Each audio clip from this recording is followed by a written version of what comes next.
सबुठ प्रथम आम जनता जनार्दन एवं ओडिशावासी को मु खंडाबसा उपलक्षे तांको बहुत बहुत बधाई दूची और तांको मार चरण पसरे तांको लगी मो शुभकामना एवं ए अंचल भल और मंगल हो तार लगी प्रार्थना करुचे। और आपण मैंने जानते खंडाबसा आम राज परिवार ये दसरा आरंभ हेसी खंडाबसा रे महाराजा कलाहांडी महाराजा आसिकिना खंडा बसैसन और आमर यात्रा आरंभ हेसी छतर यात्रा जाके कहसन 16 पूजा आरंभ हेसी और 16 पूजा भितर आम सदा बेले माँ माणिकेश्वरी माँ लंकेश्वरी दुईटा महाप्रभुर पूजा होना तापर छतर अष्टमी रे छतर भरबे और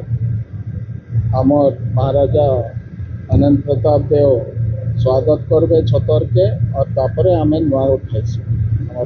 आज्ञा मोर ना हूँ सत्यनारायण दर्शना मुई हूँ जूनागढ़ परंपरा बासिंदा परंपरा गड़तिया बोलिकी आमके उपाधि दिखाई गाँव री देवा देवी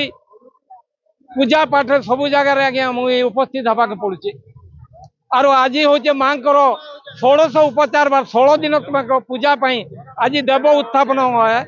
यही मूलाष्टमी दिन माँ लंकेश्वरी 1600 उपचार 16 दिन जाए पूजा हुए ये खंडाबस पर्वटा माँ कलाहांडी महाराज आसी निजे खंडा माँ को बसाती एवं 1600 उपचार रे पूजा करा जाए 16 दिन पर्यंत माँ को पाखे आम आशीर्वाद भिक्षा करुचु जे आम गाँव मंगल करंतु जिलार मंगल करंतु देशर मंगल करंतु राज्यर मंगल यही हूँ मोर प्रार्थना माँ को पाखे मु शरणापन्न होची समस्त को कुशल रखी था। आज तो आमर 16 पूजा आरंभ हम आटा बहुत गर्वर कथा कि आम ये लंकेश्वरी मंदिर खंडा बसा हेब आ माँ माणिकेश्वरी मंदिर मुंड बसा हेब यार परंपरा यहाँ आज तो आरंभ हो दसरा पर्वटा